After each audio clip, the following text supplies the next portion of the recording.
अच्छा जी, question number 22 आपका क्या करना है इसमें पढ़ते हैं ज़रा। क्वेश्चन बोल रहा है कि on 1 January 2016 an entity promises to sell 120 products to a customer for rupees 12,000 या रुपीज़ 100 पर प्रोडक्ट। सर आप 120 प्रोडक्ट्स बेच रहे हैं और ये उनकी आपके यूनिट्स आ गए और इनकी प्राइस 100 रुपीज़ डिसाइड हुई है।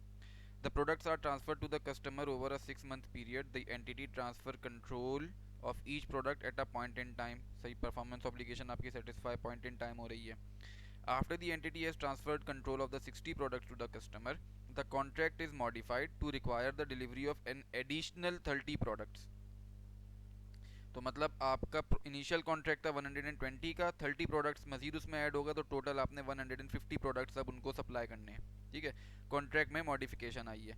ठीक है जी, the additional 30 products were not included in the initial contract. ठीक हो गया.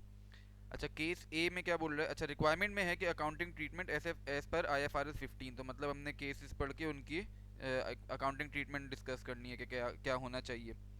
केस वन में बोल रहा है कि the price of the contract modification for the additional 30 product is an additional of rupees 2850 और रुपीज़ 95 पर प्रोडक्ट. सर केस ए के हिसाब से आपके यूनिट्स जो हैं 30 यूनिट्स मजीद ऐड हो रहे हैं और इनकी प्राइस डिसाइड हुई है रुपीज़ 95. हालांकि पुराने वाले यूनिट्स की प्राइस 100 रुपीज़ डिसाइड हुई थी लेकिन न्यू यूनिट्स की प्राइस जो है 95 है. ठीक है. The pricing of the for the additional product reflects the standalone selling price of the product at the time of the contract modification, and the additional products are distinct from original product.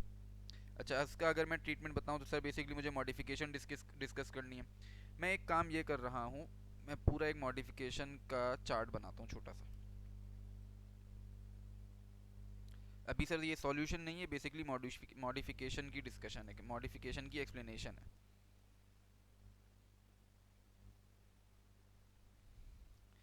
Sir modification होती है दो types की. पहली modification change in scope of contract और दूसरी change in price of contract.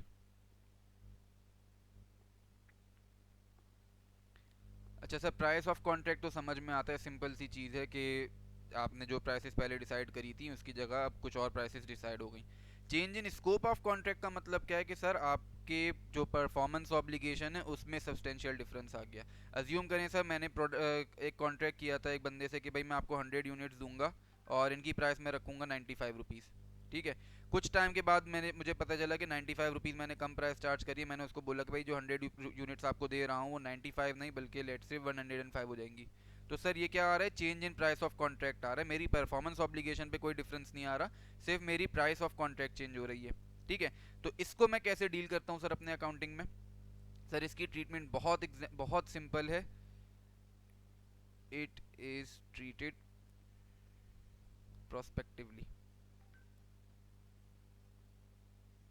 इसका मतलब क्या हुआ सर, मैंने 100 यूनिट्स का कॉन्ट्रैक्ट किया था. अज्यूम कर रहा हूँ अगर मैंने इसमें से 30 यूनिट्स ऑलरेडी सेल कर दिए हैं तो मुझे कितने यूनिट्स 70 यूनिट्स मजीद अभी सप्लाई करना है. पुराने यूनिट्स जो थे मेरे वो 95 के ऊपर सेल आउट हुए थे.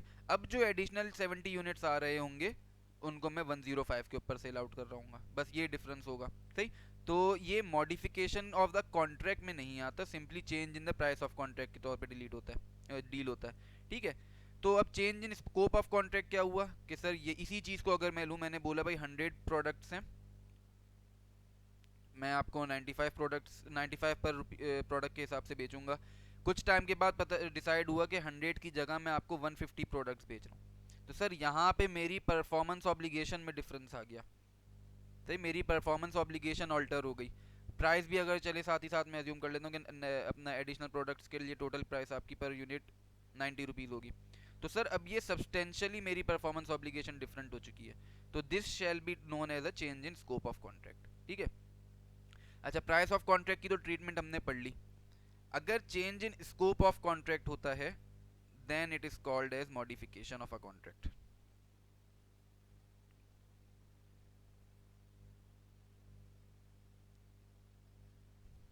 ठीक है. अच्छा, अब बारी आती है, ये तो हमारी डेफिनेशन में आ गई कि कौन सी चीज़ मॉडिफिकेशन ऑफ अ कॉन्ट्रैक्ट कहलाती है कौन सी नहीं कहलाती. अब अगली चीज़ क्या बची, सर इनमें से कौन कौन सी चीज़ें, इनमें कौन कौन से मॉडिफिकेशन को किस किस तरीके से डील करना है, इनकी बेसिकली अकाउंटिंग किस तरीके से होगी। सर IFRS 15 तीन किस्म की अकाउंटिंग बताता है, ठीक है। पहली किस्म कौन सी है? Treat the modification as a separate contract. मतलब क्या हुआ सर, एक एग्जिस्टिंग कॉन्ट्रैक्ट आपका चलता हुआ आ रहा था, आपने कुछ मॉडिफिकेशन करी, उस मॉडिफिकेशन को आप एक न्यू कॉन्ट्रैक्ट के तौर पे ट्रीट करें। मतलब जो पुराना चलता हुआ आ रहा था कॉन्ट्रैक्ट वो वैसे ही चलता रहेगा, और जो नया कॉन्ट्रैक्ट आपने साइन किया है, जो नया कॉन्ट्रैक्ट में आप एंटर हुए हैं, वो एक अलग कॉन्ट्रैक्ट के तौर पे ट्रीट हो जाएगा। मतलब हमारे कॉन्ट्रैक्ट्स दो हो जाएंगे एक की जगह, ठीक है। अच्छा ये होगा कब, ये थोड़ी सी देर में देखते हैं। दूसरी जो अपना IFRS ने हमें अकाउंटिंग बताई है, वो कहता है termination of existing contract and creation of a new contract. सही, दूसरी अकाउंटिंग ऑफ मॉडिफिकेशन क्या है कि आप क्या करें, जो कॉन्ट्रैक्ट आपका चलता हुआ आ रहा है उस कॉन्ट्रैक्ट को आप समझें टर्मिनेट हो गया। मतलब उसमें जहां तक जो आज तक आपने काम किया, till the date of modification जितना आपने काम किया है वहीं तक का कॉन्ट्रैक्ट था। अब जो नई मॉडिफिकेशन आई है, ये नया कॉन्ट्रैक्ट स्टार्ट हुआ, तो मतलब old one is close down, new one has started. ठीक, पुराने वाले में क्या सीन चल रहा था, पुराने वाले में दो डिफरेंट कॉन्ट्रैक्ट्स चलना शुरू हो गए थे। पुराना वाला अपने हिसाब से चलता चला जा रहा था, नया जो मॉडिफिकेशन के बाद एडिशन हुई थी, जो भी चीज़ ऐड सब्ट्रैक्ट हुई थी, उनको आपने अलग कॉन्ट्रैक्ट के तौर पे ट्रीट किया था। लेकिन केस टू में क्या होगा कि जो पुराना कॉन्ट्रैक्ट है वो आपका ख़त्म हो गया, मतलब आपकी अब उसके परफॉर्मेंस ऑब्लिगेशन कोई नहीं बची, आपने तमाम अपनी ऑब्लिगेशन सेटिस्फाई कर दी हैं। जो मॉडिफिकेशन आई है that will be considered as a new contract, ठीक है जी। ये दूसरी अकाउंटिंग थी। फिर उसके बाद आती है तीसरी, part of the existing contract. इसका क्या मतलब सर, जो आपका कॉन्ट्रैक्ट चलता आ रहा है उसी में ये चीज़ भी ऐड हो जाएगी, मतलब इसको डिफरेंशिएट नहीं किया जाएगा। जो कॉन्ट्रैक्ट, जैसा कॉन्ट्रैक्ट चलता हुआ आ रहा है, मॉडिफिकेशन उसी में अमेंड कर दी जाएगी, अपनी अकाउंटिंग उसी के हिसाब से चेंज कर दी जाएगी, ठीक है। अब कब कौन सा केस, अगला सवाल ये, कब मैं अपने कॉन्ट्रैक्ट्स को इस वाले केस में बिठाऊंगा, कब मैं अपने कॉन्ट्रैक्ट्स को इस वाले केस में बिठाऊंगा, कब मैं इस वाले केस में बिठाऊंगा। तो सर इसके बारे में कंडीशंस बताई गई। तो treat the modification as a separate contract if, क्या कंडीशन है sir, goods are distinct and price is equal to stand alone selling price. तो सर अगर आपके मॉडिफिकेशन में जो भी एडिशन हुई है, जो गुड्स लेट से ऐड हुई हैं, अगर वो डिस्टिंक्ट हैं, डिस्टिंक्ट मतलब पुरानी वाली जो अपना गुड्स या सर्विसेज आप दे रहे थे उनसे डिफ्रेंशिएट की जा सकती हैं, उनसे सेपरेबल हैं, साथ ही साथ जो प्राइसेस एग्री की गई हैं, जो प्राइसेस न्यू एग्री की गई हैं वो स्टैंड अलोन सेलिंग प्राइस को रिफ्लेक्ट करती हैं, then it shall be treated as a modification in respect के पुराना वाला जो आपका कॉन्ट्रैक्ट है वो एक अलग चलता रहेगा, और नया वाला जो आपने मॉडिफिकेशंस के बाद बनाया वो एक अलग कॉन्ट्रैक्ट चलता रहेगा, ठीक है जी। तो अच्छा, दूसरे वाले में अगर मैं देखूं, इसका इफ क्या बोलता है, बोलता है कि अगर आप चाहते हैं, अगर आपको अकाउंटिंग ऐसे करनी हो कि आपका पुराना कॉन्ट्रैक्ट ख़त्म हुआ और अब एक नया कॉन्ट्रैक्ट शुरू हो रहा है, तो इसकी कंडीशंस क्या है, गुड्स आपकी डिस्टिंक्ट है, सही, but price is not equal to stand alone selling price, stand alone price, ठीक। क्या डिफरेंस आ रहा है सर? यहाँ पे प्राइस आपकी स्टैंड अलोन प्राइस को रिफ्लेक्ट नहीं कर रही। तो अगर आपकी गुड्स डिफरेंट हैं, गुड्स डिस्टिंक्ट हैं, कोई मसला नहीं है। लेकिन अगर उनकी प्राइस आपकी एंटिटी की स्टैंड अलोन सेलिंग प्राइस को रिफ्लेक्ट नहीं कर रही, तो आप केस 2 में फॉल करेंगे। केस 2 के मतलब जो अब तक कॉन्ट्रैक्ट आपका चला वो ख़त्म हो गया, वो उसको आपने टर्मिनेट कर दिया। अब जो मॉडिफिकेशंस आई हैं that will be considered as a new contract. ठीक है जी। अच्छा, तीसरे वाले कॉन्ट्रैक्ट में क्या कहानी है? तीसरे वाले मॉडिफिकेशन कुछ इस तरीके की होती है, का इफ कुछ इस तरीके का है, goods are not distinct. Sir यहाँ पे प्राइस की कहानी आ ही नहीं पाती। क्यों सर? अगर गुड्स ही डिस्टिंक्ट नहीं है, goods are not separable from the previous ones, तो उनकी प्राइस भी प्रीवियस वंस वालों के हिसाब से ही एडजस्ट हो रही होगी ना। ठीक है जी। अच्छा, अब अगली चीज़, अकाउंटिंग कैसे करनी है?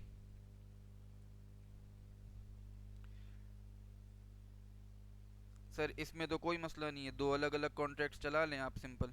टू डिफरेंट कॉन्ट्रैक्ट्स, पहले वाले की अकाउंटिंग अलग चलती रहेगी, दूसरे वाले की अकाउंटिंग अलग चलती रहेगी। ठीक है जी। अच्छा, अगर केस 2 पे आता हूँ, यहाँ की अकाउंटिंग कैसे होगी? अब ये इसमें थोड़ा सा डिफरेंस आता है। सर IFRS 15 आपको बोलता है, if the modification is of such nature that the termination of existing contract and the creation of a new contract is happening, तो आप क्या करेंगे?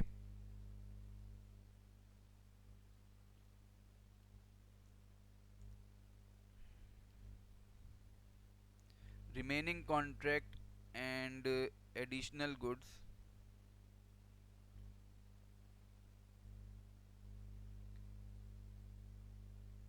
will form a new performance obligation at an average rate। मतलब क्या हुआ sir? अगर आपकी price stand alone selling price को नहीं रिफ्लेक्ट करती, तो आप एक एवरेज रेट निकाल के अपने नया कॉन्ट्रैक्ट को अकाउंट फॉर कर रहे होंगे। अच्छा, एवरेज रेट का मतलब क्या हुआ सर? ये एवरेज रेट बोलता है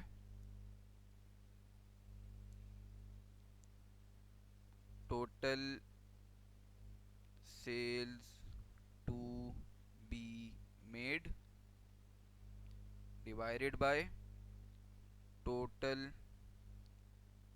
units to be sold. Sir इन दोनों को जब आप डिवाइड करेंगे तो आपके पास एक एवरेज रेट आएगा।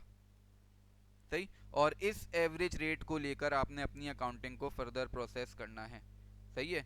मतलब अगर लेट से 100 हमारी सेलिंग प्राइस चल रही थी, पिछले पुराने कॉन्ट्रैक्ट में 100 रुपीज़ की प्राइस थी पर यूनिट, और हमने जब नया कॉन्ट्रैक्ट हुआ गुड्स डिस्टिंक्ट थी लेकिन प्राइस और stand alone selling price same नहीं थी, तो हम दूसरे केस में फॉल करें। तो एवरेज रेट में कैसे फॉल करूँगा? अब तक जितना कॉन्ट्रैक्ट हो चुका उसको भूल गया, जो मज़ीद ऑब्लिगेशंस मुझे सेटिस्फाई करनी हैं उनका revenue divided by total units to be sold. यहाँ से मेरे पास आएगा एक एवरेज रेट। फिर जैसे जैसे मैं यूनिट्स बेचता गया वैसे वैसे मैं अपने रेवेन्यू बुक करता चला जाऊँगा। ये चीज़ समझ में आती है सर? अच्छा, अगर केस 3 के पास आऊँ तो केस 3 की अकाउंटिंग क्या कहती है?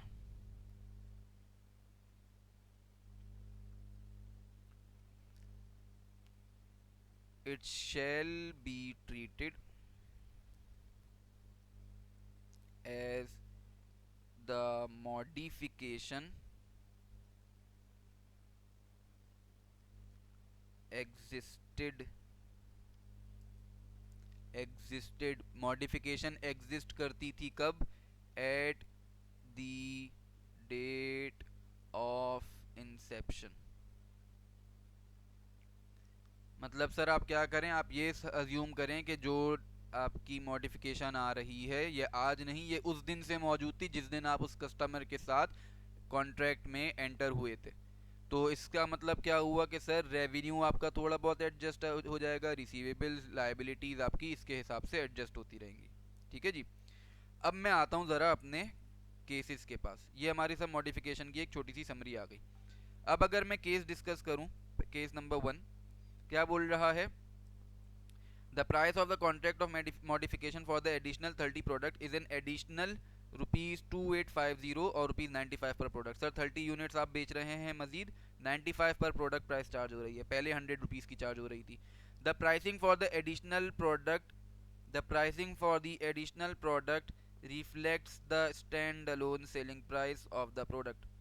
तो सर अगर इस लाइन को मैं पढ़ूँ तो I fall in case one of modification. मैं क्या करूँगा सर, फिर इसकी अकाउंटिंग किस तरीके की हो रही होगी? जो पुराना कॉन्ट्रैक्ट था वो पुराना चलता रहेगा, मतलब मैंने अगर कितने 60 यूनिट सेल किए थे तो मेरी एंट्री पास हुई होगी 60, मेरी एंट्री पास हुई होगी कैश या receivable, debit, revenue credit by 60 into 100 से।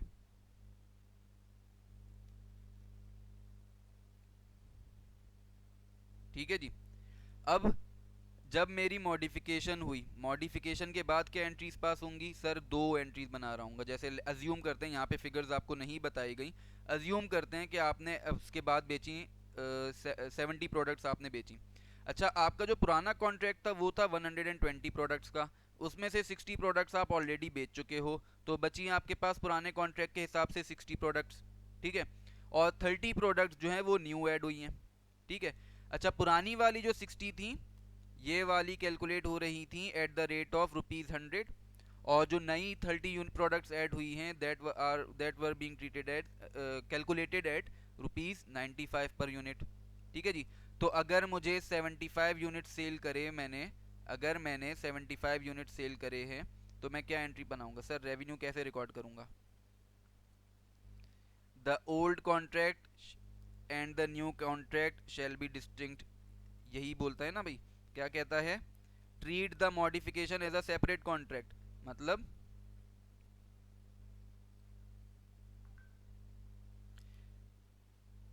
इन 75 यूनिट्स के लिए 60 यूनिट्स जो हैं मेरे सेल हुए होंगे 100 रुपीज़ पे। ठीक है, और 30 यूनिट्स मेरे सेल होंगे 95 रुपीज़ पे। सही, इन दोनों का सम मेरा रेवेन्यू बनेगा, जो कि बनता है 8850 का। सही है जी। और जवाब में कैश या रिसीवेबल मेरा डेबिट हो जाएगा सेम फिगर से 8850। ठीक है जी। अब इसके बाद अगर लेट से मैं मजीद कुछ प्रोडक्ट बेचता हूँ तो मैं पुरानी ऑब्लिगेशंस अपनी सेटिस्फाई कर चुका हूँ, पुराना कॉन्ट्रैक्ट मेरा ख़त्म कर चुका है, तो the additional products will be sold at ₹95। ये केस ए मेरा मुकम्मल हुआ। केस 2 के पास अगर मैं आऊँ तो क्या बोल रहा है? The price for the additional 30 products was agreed at ₹80 per product. However, the customer discovers that the initial 60 products transferred to the customer contained minor defects that were unique to those delivery products। ठीक है भाई, हमने 30 products के लिए price तो decide करी थी 80 rupees की, पर साथ ही साथ हमें ये भी पता चला कि जो पहले 60 प्रोडक्ट्स हमने उनको प्रोवाइड करे हैं, जो पहले 60 प्रोडक्ट्स हमने उनको प्रोवाइड करे हैं उनमें कुछ एरर्स आए, कुछ डिफॉल्ट्स आए। ठीक है जी। तो क्या बोल रहे हैं कि the entity promises a partial credit of ₹15 per product to compensate the customer for poor quality of this product. मतलब हमने 100 रुपीज़ के हिसाब से सेलिंग करी थी, अब हमने डिसाइड किया, हमने कस्टमर से एग्री किया है कि भाई जो 100 रुपीज़ की प्रोडक्ट थी हम उसमें आपको 15 रुपीज़ का क्रेडिट देंगे। ठीक हो गया, मतलब अगर मैं एक नंबर फिगर लिखूँ तो 100 की प्राइस में से 15 का क्रेडिट दूंगा, मेरी प्राइस आ जाएगी 85 रुपीज़ पे। अच्छा, जो न्यू प्रोडक्ट्स हैं वो 80 रुपीज़ पे ट्रीट हो रहे हैं। ठीक है। The entity and the customer agree to incorporate the credit of ₹900। 900 कहाँ से आया सर? हमारे 15 रुपए का क्रेडिट हम दे रहे थे, 60 यूनिट्स पे मसला आया था तो 900 बन गया यहाँ पे। Into the price that the entity charges for the additional 30 product. मतलब हमने क्या कहा कि ये जो हमारा क्रेडिट का देने का जो एग्रीमेंट है, जो हम आपको क्रेडिट दे रहे हैं, that shall be adjusted in the price of the new products. मतलब जो न्यू 30 प्रोडक्ट्स हम आपको प्रोवाइड करेंगे, ये 900 का क्रेडिट हम इसके अंदर एडजस्ट कर देंगे। अच्छा, अब इसकी एडजस्टमेंट की वजह से क्या होगा सर? हमने डिसाइड करा है 80 रुपीज़ पर प्रोडक्ट बेचेंगे, लेकिन क्योंकि मुझे अपने पुराने वाले प्रोडक्ट्स का क्रेडिट इसमें एडजस्ट करना है, तो मेरी न्यू जो सेलिंग प्राइस होगी that will be lower than 80। क्यों? क्योंकि उसमें क्रेडिट एडजस्ट हुआ हुआ होगा। कॉन्सिक्वेंटली यही बता रहा है आगे, the contract modification specifies that the price of the additional 30 product is ₹1500 और ₹50 पर प्रोडक्ट। सर डिसाइड हुआ था 80 रुपीज़ का, लेकिन क्योंकि मुझे पुरानी प्रोडक्ट्स का डिस्काउंट इसमें एलोकेट करना पड़ा, उनका क्रेडिट मुझे इसमें एलोकेट करना पड़ा, तो मेरी न्यू प्रोडक्ट की प्राइस हो गई ₹50 की। ठीक है जी। सर ओरिजिनल प्राइस थी 100 की, न्यू प्राइस आ रही है 50 की। ज़रा देखिए, अगर आपकी गुड्स डिस्टिंक्ट हैं, सर गुड्स तो डिस्टिंक्ट हैं, और price stand alone selling price को रिफ्लेक्ट नहीं करती, तो that shall be treated as a termination of the existing contract and creation of a new one. ठीक है जी। तो सर केस 2 में क्या होगा? केस 2 में मैंने आज तक जितना काम किया that shall be treated as a complete contract, और अब जो फर्दर मुझे काम करना है उसको मैं नया कॉन्ट्रैक्ट बनाऊंगा, उसको नए कॉन्ट्रैक्ट के तौर पर ट्रीट करूंगा। तो सर क्या एंट्रीज पास हो रही होंगी मेरी केस बी के लिए? पहली एंट्री तो मेरी होगी कैश डेबिट, और कैश या रिसीवेबल डेबिट, और रेवेन्यू क्रेडिट। कितने से सर? 60 यूनिट सेल करे थे, मल्टीप्लाइड बाय 100 रुपीज़ उनकी प्राइस थी, तो 6000 रुपीज़ से ये एंट्री मेरी पास हुई होगी। ठीक है। अब इस पॉइंट के बाद जब मैं मॉडिफिकेशन पे पहुंचा तो ये वाला कॉन्ट्रैक्ट मेरा निमट गया। अब मैं नया कॉन्ट्रैक्ट में एंटर हो रहा हूँ। नए कॉन्ट्रैक्ट की ट्रीटमेंट कैसे करने को बोलता है वो? कि total sales to be made और total units to be sold के हिसाब से आपने काम करना है। मतलब आपने एक एवरेज रेट निकाल के देना है। एवरेज रेट कैसे निकालूंगा सर? टोटल सेल्स मुझे कितनी करनी है अब फर्दर, ये ज़रा सोचिए। सर 120 में से 60 यूनिट्स ऑलरेडी सेल कर चुका हूँ, तो मेरे पास अब बचे 60 यूनिट्स। ठीक है जी। तो इन 60 यूनिट्स को मुझे बेचना है, प्लस 30 यूनिट्स जो एडिशनल आए इनको भी मुझे बेचना है। तो this will be my new performance obligation. ठीक है जी। अच्छा, अब ये जो 60 यूनिट्स आए हैं, ये जो 60 यूनिट्स आए हैं जो मुझे मज़ीद उनको प्रोवाइड करने हैं, मज़ीद उनको बेचने हैं, इनका रेवेन्यू प्लस जो 30 यूनिट्स हैं इनका रेवेन्यू। सर ज़रा ध्यान से लाइन को पढ़िएगा, क्या बोला था उसने? The entity and the customer agree to incorporate the credit of ₹900 into the price that the entity charges for the additional 30 product. Sir मतलब ये जो क्रेडिट आ रहा है 900 वाला, ये इन 60 के अंदर शामिल नहीं होगा, ये इन 60 के अंदर शामिल नहीं होगा, इन 30 प्रोडक्ट्स के अंदर शामिल होगा। तो मतलब जो 60 यूनिट्स को सेल करूंगा मैं, उनका रेवेन्यू कैसे निकलेगा? मल्टीप्लाइड बाय 100 करके, प्लस जो 30 यूनिट सेल करूंगा उनका रेवेन्यू निकलेगा मल्टीप्लाई बाय 50 करके। ठीक है जी। जो पुराने वाले प्रोडक्ट्स थे उनकी प्राइस पे कोई फर्क नहीं पड़ा। सवाल बता रहे हैं आपको कि the change is being, the modification is being treated in the new contract, यानी जो आप मजीद 30 प्रोडक्ट्स प्रोवाइड कर रहे हो उसके अंदर ट्रीट किया जा रहा है। तो 60 जो यूनिट्स पुराने वाले हमारे बचे हैं सेल करने के लिए, वो 100 पे ही ट्रीट किए जाएंगे, और मजीद 30 यूनिट्स जो मैं नए प्रोवाइड कर रहा हूँ उनको मैं 50 पे ट्रीट करूँगा। तो ये आ जाएंगी मेरे पास total sales divided by total volume. कितना आ रहा है सर? 90 रुपीज़ का, 90 यूनिट्स का। 60 यूनिट्स पुराने वाले कॉन्ट्रैक्ट से आए, 30 यूनिट्स नए वाले कॉन्ट्रैक्ट के थे, तो टोटल 90 यूनिट्स मुझे प्रोवाइड करने हैं। इनको अगर मैं सॉल्व करूँ तो मेरे पास फिगर आती है 83.33 रुपीज़ की। मतलब अब मैं जो भी सेल कर रहा हूँगा, अब मैं जो भी सेल कर रहा हूँगा वो इस रेट के ऊपर कैरी आउट हो रही होगी। तो अज्यूमिंग मैंने अगले साल वही 75 यूनिट सेल करे, तो मैं क्या एंट्री पास करूँगा? Cash debit revenue credit. कितने से सर? मैंने 75 यूनिट सेल किए, तो 75 मल्टीप्लाइड बाय 83.33, ठीक, जो मेरी प्राइस आई। तो ये मेरे पास बनता है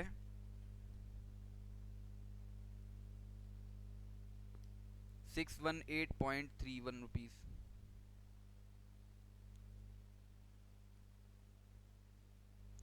ठीक है जी। समझ में आती है बात? उम्मीद है सर ये मॉडिफिकेशन के दोनों केसेस आपको समझ में आए होंगे, इस समरी आपको समझ में आई होगी कि मॉडिफिकेशन को किस तरीके से अकाउंट फॉर किया जाता है। ठीक है। अगले सवाल की तरफ ज़रा अगर हम चलें अपने,